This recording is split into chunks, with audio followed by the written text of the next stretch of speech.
Hello everyone, how's it going? So Borderlands 4 is finally here. We didn't have to wait as long from Borderlands 2 to 3 to get this version of the game. I mean, we did get the pre-sequel, but I think a lot of people even forget that game existed.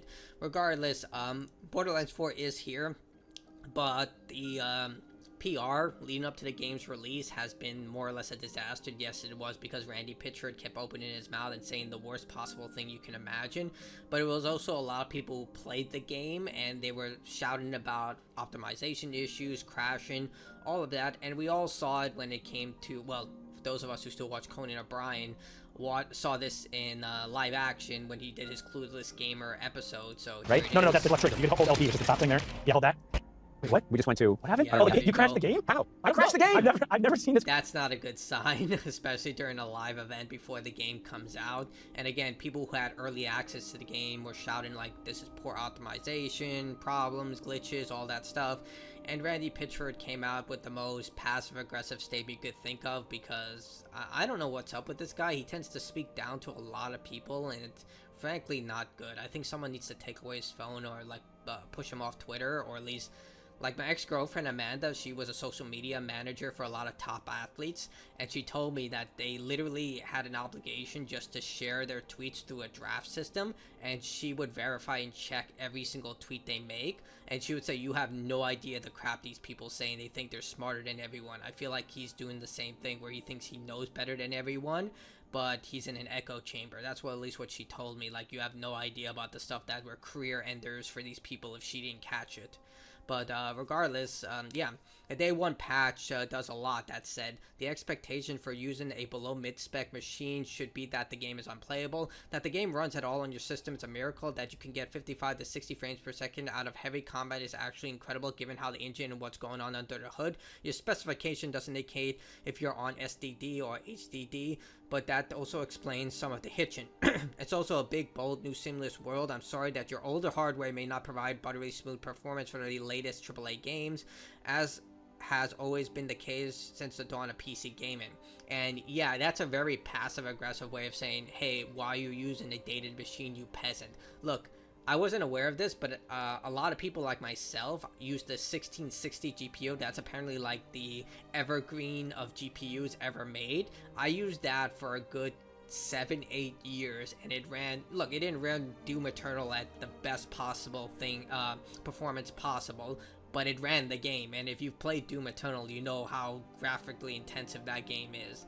But what I'm saying is that usually when developers used to make games, it seems like they do the opposite nowadays, is that they go for the lower common denominator, which is usually console, because consoles are easy to develop with. It's just a matter of fact, PCs have a lot more customization elements when it comes to them, whereas consoles, most people have the same default console. Yes, some people customize their consoles in certain ways for like very cheat and focused ways, let's just say that, but for the most part, everyone who's using the same PS5, the same PS5 Pro, the same Xbox Series X, S, whatever, so it's easier to develop for those games, and they work their way up. So if you're developing a game for the PS3, Xbox 360, and Wii, you will develop for the Wii first because it's the lowest common denominator, and then you would work your way up to PC, which would get the best possible performance, and usually the better additions, like, you know, extra wide support, 4K support. I don't think, no, 4K in that day didn't exist, but you get what I'm saying. Like, they had the best possible support.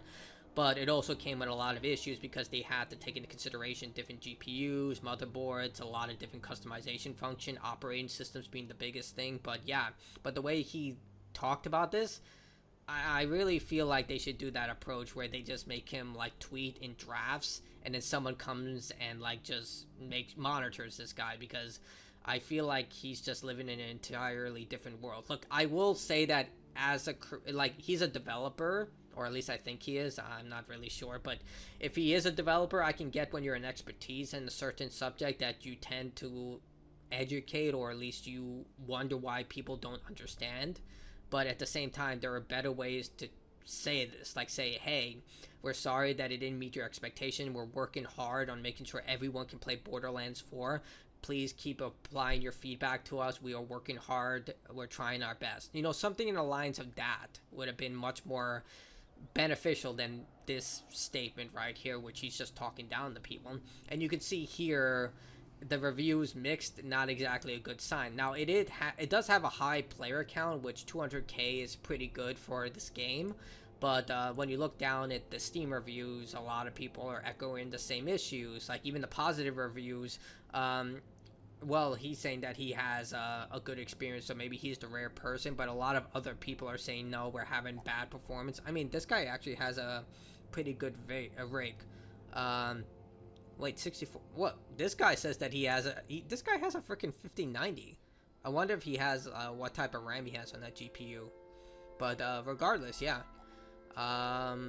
Yeah, it's a mixed bag right now. You can see here a lot of people are just saying like they like the game, but the optimization is really bad. So yeah, this is just something that PC gamers have to deal with, and to me it's uncalled for at this point. I feel like you're paying full AAA price, which is like $70 to $80 at this point because of Nintendo, and then over $100 if you want all the DLC content and all that.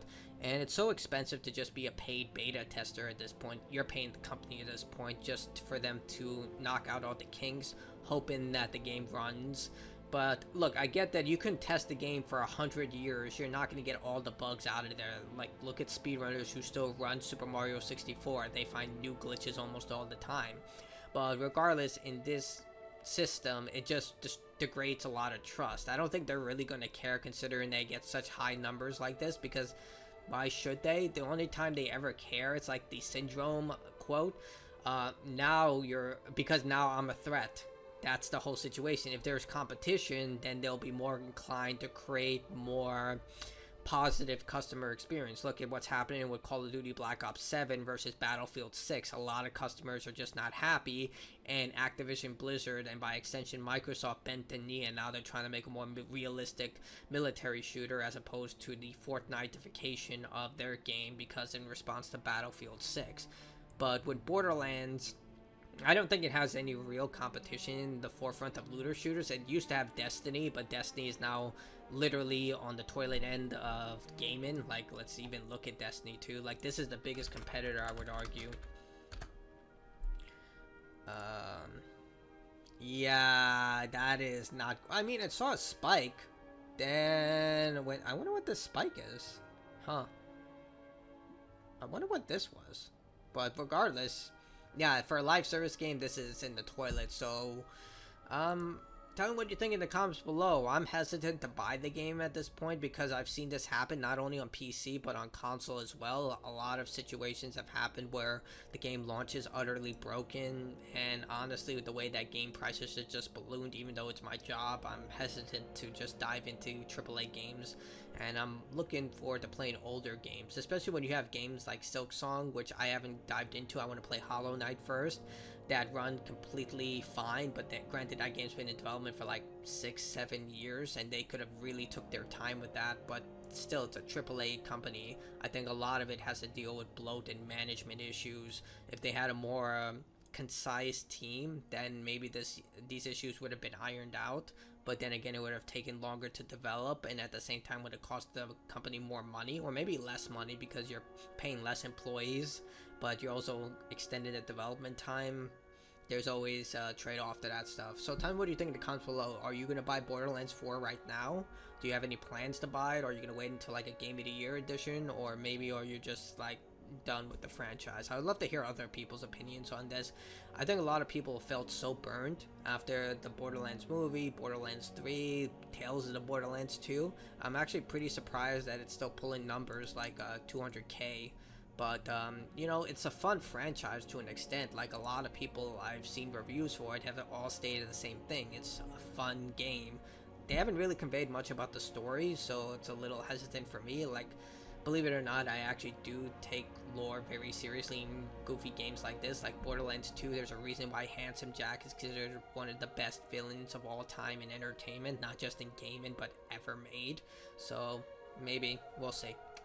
Might bite the bullet and just buy it anyway because I need to make guides.